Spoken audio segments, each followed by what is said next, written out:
Some traps are set in the dark. Others are laid in plain sight, disguised as a rescue. Did you really think you could escape his mother, Ama? Victoria's voice dripped with venom over the line. This was over before it even started. A sudden, deafening gunshot abruptly cut off the connection, leaving nothing but dead silence and the heavy sound of pouring rain. 10 minutes earlier, the sound of distant sirens began to echo through the desolate industrial district, piercing the quiet panic inside the abandoned vehicle. Ama took a sharp, ragged breath, staring at the empty driver's seat. Jun-Woo, the driver. He took the keys. The doors are locked from the console. He left us here. Jun-Woo's eyes went dark, his jaw clenching as he tested the door handle. It wasn't a panic move. He was paid to park us in the dead zone. Ama turned to him, her eyes wide. Your mother? She's still in custody. How could she? My mother doesn't need to be free to pull a trigger, Ama, Jun-Woo said bitterly. She just needs a phone. He shifted in his seat, his hand closing around the cold steel of a handgun as he drew it from his tuxedo jacket. Staring at the weapon, Ama's voice trembled, but remained resolute. What are we doing? Jun-Woo grabbed her hand, his grip tight and warm. We don't wait to be targeted. Close your eyes. With a sudden, violent crash, Jun-Woo used the butt of the gun to shatter the passenger side window, sending shards of glass scattering onto the wet pavement outside. Watch the glass. Crawl through now. Heavy rain rushed into the car cabin as they scrambled out onto the wet asphalt, the sirens growing significantly louder in the distance. Shivering in her soaked emerald gown, Ama looked down the dark alleyway. Which way? They're blocking the main road. The warehouses, Jun-Woo said, pointing toward the shipping docks. Follow my lead, stay low, and do not let go of my hand. Under the freezing downpour, the contrast was striking. A man in a ruined tuxedo and a woman in a mud-splattered silk gown, running for their lives through a maze of rusted steel and concrete. They splashed rapidly through deep puddles as the high-pitched screech of tires echoed nearby. Over a distant megaphone, a police officer's voice cut through the rain. This is the police. Stay where you are and put your hands where we can see them. Jun-Woo, the lights, they're behind us. Ama gasped, stumbling. Jun-Woo pulled her behind a massive corrugated iron shipping container, pressing his back flat against the cold metal. Don't breathe. The sweeping hum of a powerful searchlight passed just inches from their hiding spot, the rain sizzling as it hit the hot beam of light. Jun-Woo looked down at her, his face inches from hers, wet hair plastered to his forehead. Are you hurt? No, Ama said, looking up into his dark eyes, her heart racing. But we can't hide here forever. If they find you with that weapon, they won't find me, and they won't touch you. I swear on my life, Ama. Don't make promises you have to die to keep, Ama said firmly, grabbing his lapels. Look at me. We get out of this together, or not at all. For a fraction of a second, the lethal mob air vanished, replaced by a man completely captivated by the fierce survival in her eyes. But the moment was shattered by the sound of heavy combat boots approaching their container. Footsteps clicked on the wet gravel, getting closer and closer, followed by the sharp click of a flashlight switching on. Jun-Woo raised the gun, stepping slightly in front of her to shield her body. Hold your breath. The sound of distant sirens began to echo through the Dallas night once more, but this time, they weren't local precinct cars controlled by the Davenports or his mother. A fleet of black federal transport vehicles swept onto the overpass, their lights cutting through the smoke. Jun-Woo helped me to my feet, his arm locked securely around my waist as we stood together at the edge of the ruined bridge, looking down at the ashes of our past. The Davenport empire was gone. His mother's grip on Gene Global was shattered. We had survived the fire, and as the morning sun finally began to break through the storm clouds, I knew that from the dirt of this night, We were going to build something that could never be broken. I ripped the wet bandage off my forearm, ignoring the sharp sting of the open cut as I leaned over the glowing terminal in the back of the Federal Command trailer. The red digital numbers on the main server screen were cascading downward at a terrifying speed, counting down the seconds until the scorched earth protocol finalized. The traitorous driver hadn't just fled into the rain. Before abandoning us on that bridge, he had uploaded an encrypted logic bomb into the Gene global mainframe, an automated kill switch his mother had established as a final, desperate act of corporate mutually assured destruction. The firewall is locking us out, Mr. Gene. The lead federal cyber analyst shouted, his fingers flying across his mechanical keyboard as alarms began to blare inside the command vehicle. Every North American asset, every bank account tied to the Gene global expansion, including Ms. Tang's architectural group, is being routed into an untraceable offshore liquidation pool in 90 seconds. We can't crack the decryption key from out here. Jun-Woo violently pushed past two medics who were trying to dress his head wound, his face pale, but his eyes burning with an icy, lethal focus. He slammed his palms onto the terminal desk, staring at the flashing red override prompt. The secondary decryption key isn't digital, he said, his voice deep and vibrating with raw tension. My mother built the architecture of this system based on the physical blueprints of our flagship properties. It requires a spatial sequence override. It's an architectural puzzle. He turned to look at me, his grip tightening on the edge of the desk. Ama, she modeled the encryption framework after the structural layout of the Seoul Palace Gardens, the exact mapping project you analyzed during your scholarship research at Emory. You are the only person alive who can read the spatial matrix fast enough to stop the deletion. The unpredictable plot twist put the entire fate of our future squarely on my shoulders. I didn't hesitate. I slid into the analyst's chair, pulling the secondary keyboard toward me as the countdown hit exactly 45 seconds. The screen split into a chaotic, three-dimensional wireframe grid of interlocking geometric pathways. It looked like an absolute labyrinth to the federal agents, but to my eyes, it was a living blueprint. They're trying to erase my name, I whispered, my teeth grinding together as I locked onto the center of the matrix. They tried to do it in high school. They tried to do it on that bridge, and they are not doing it today. 30 seconds, Ama. Jun-Woo breathed, his hand resting firmly on my shoulder, his warmth giving me an anchor amid the absolute chaos. Trust your instincts. You know this layout better than anyone. My fingers became a blur over the keys, inputting the spatial coordinates of the ancient structural pillars, reversing the flow of the digital liquidation by sealing off the artificial pathways his mother had coded. With 15 seconds left, the screen flashed yellow. Authorization required. Core identity verification. It's asking for a vocal signature from the primary shareholder, the analyst yelled. Mr. Gene, that's you.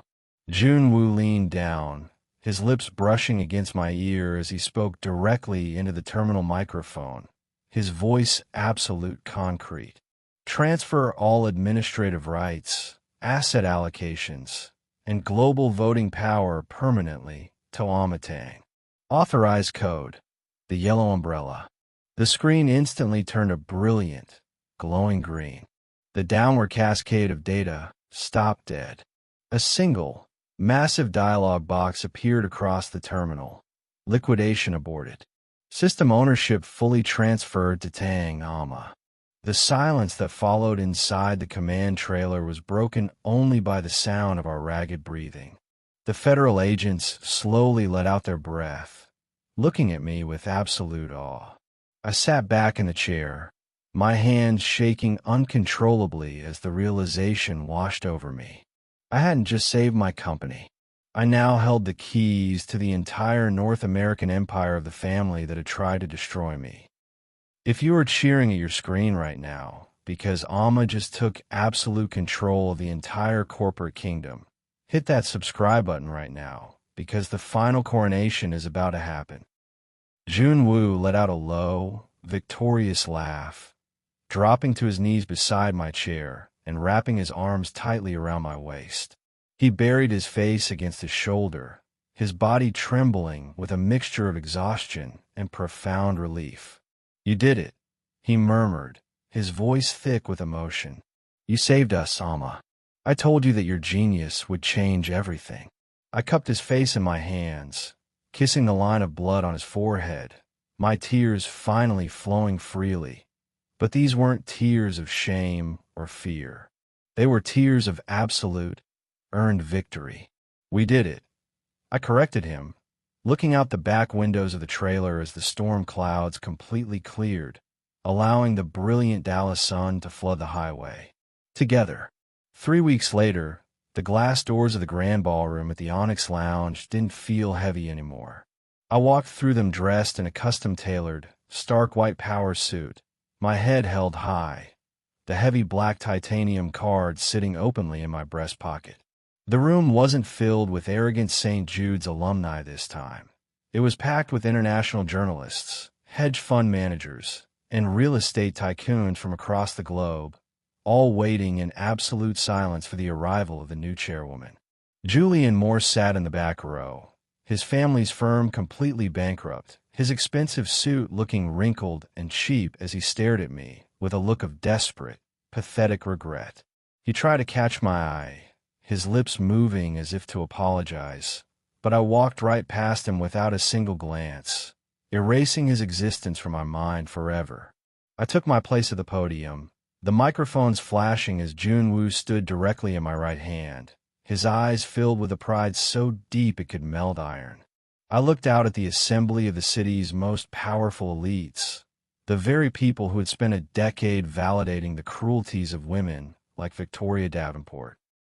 10 years ago, this city told me that my value was defined by my background, my bank account, and my willingness to fit into a predetermined mold of dependency. I said, my voice echoing through the state-of-the-art sound system with absolute clarity and power. But today, Tang Global is announcing the acquisition of the entire Davenport real estate portfolio. We are converting their commercial high-rises into sustainable, community-focused architectural spaces. True power isn't inherited, and it can't be bought with a title. It is built from the dirt, through resilience, and through the refusal to let anyone make you invisible. The room erupted into a deafening standing ovation, the flashbulbs blinding as the corporate world bowed to the scholarship girl they had tried to discard. Jun-Woo reached out, locking his fingers firmly with mine onto the podium, his touch a constant reminder of the rainy night in Incheon that had rewritten our destinies.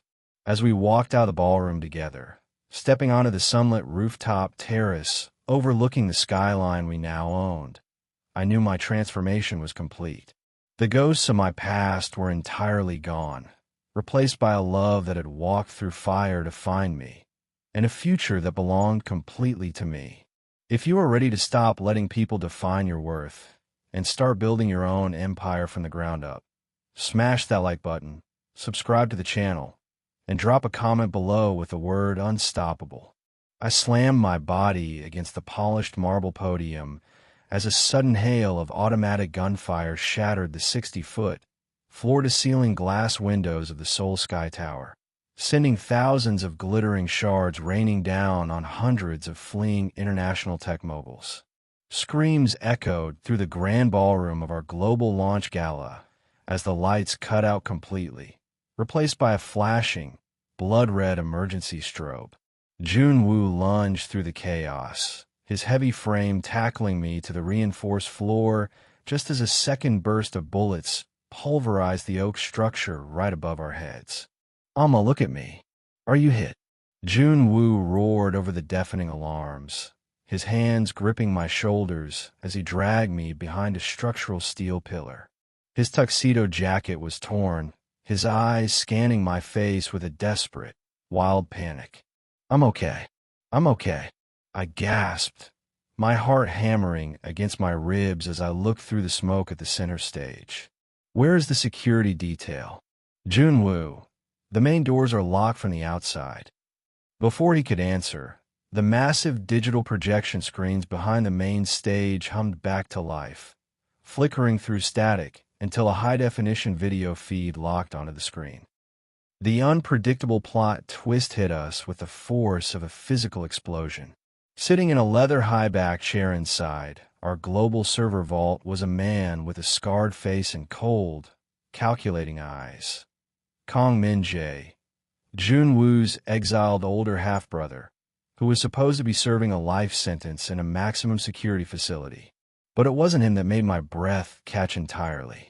Standing right beside him, her face partially bandaged but her eyes burning with an unhinged, lethal madness, was Victoria Davenport. She had survived the plunge into the Dallas Highway overpass, and she had gone global. "Min-jae." Jun-Woo stepped out from behind the pillar, his voice booming through the chaotic room like thunder, his posture radiating a lethal, commanding authority. "This is between you and me. Let the civilians go. You want the company. Come face me like a man." "Oh, little brother, it's far too late for negotiation." Min-jae laughed, tapping a button on his terminal. A digital countdown timer appeared on the screen. 3 o'clock. Your brilliant new chairwoman transferred all administrative rights to her private biometric signature. If Ama doesn't press her palm to the auxiliary terminal in the center of the ballroom and transfer absolute ownership of Gene Global to my offshore accounts within 3 minutes, I will detonate the atmospheric thermal lines.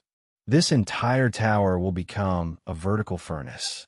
Everyone dies, Jun-Woo, starting with your precious scholarship girl. If your jaw just absolutely hit the floor because Victoria survived that 100-foot drop and allied with Jun-Woo's brother, smash the like button right now and comment justice, because the final battle has officially begun. The countdown was ticking down relentlessly. 2:40. The international tycoons were clawing at the reinforced exit doors. But as an architect, I didn't just look at the walls. I saw the structural marrow of the building. I looked up at the ventilation matrix intersecting above the stage, realizing that the auxiliary terminal wasn't just a computer.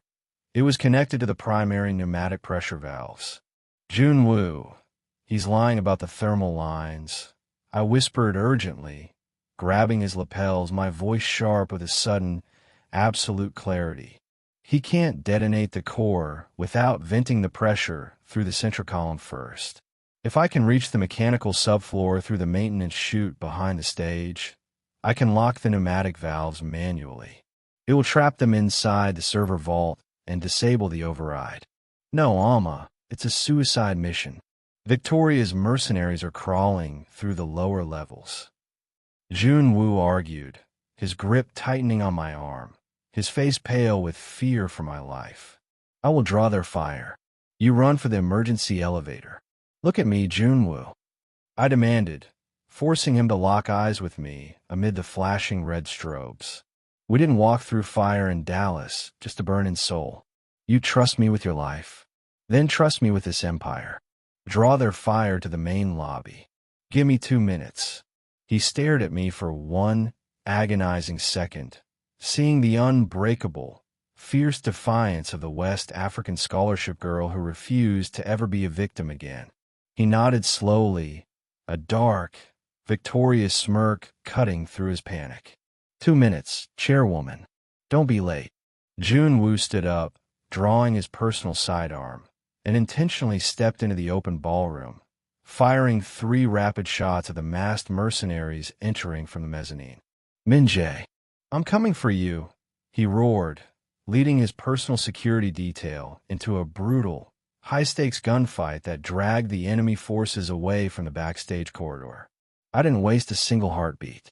I ripped the bottom half of my custom white gown away, transforming it into a functional knee-length dress, and dove into the dark, narrow maintenance access door behind the shattered projection screens. The air inside the chute was hot and smelled of ozone, the heavy thud of footsteps echoing from the floors below. I crawled through the steel matrix, my palms scraping against the metal rivets, my eyes locked on the digital timer, glowing on my smartwatch. 1:15. I dropped out of the ceiling vent into the mechanical subfloor, landing hard on the concrete ground. I scrambled to my feet, rushing toward the heavy manual pressure wheels of the pneumatic system. But before my fingers could touch the steel, a cold, heavy metal barrel pressed firmly into the back of my skull. Step away from the valve. B*****H. Victoria's voice spat from the shadows behind me. I froze, slowly raising my hands as I turned around to face her. She stood there holding a black tactical pistol, her face twisting with an absolute, venomous hatred that transcended reality. You really thought you were a genius, didn't you, Ama? Crawling through the vents like a rat. I knew exactly where you'd go. You ruined my life. You exposed my family on a live stream. My father is in a psych ward. Our assets are seized. And it is all because of you. Your family was ruined by your own entitlement, Victoria. I shouted back, my voice steady, my eyes tracking the slight tremor in her gun hand.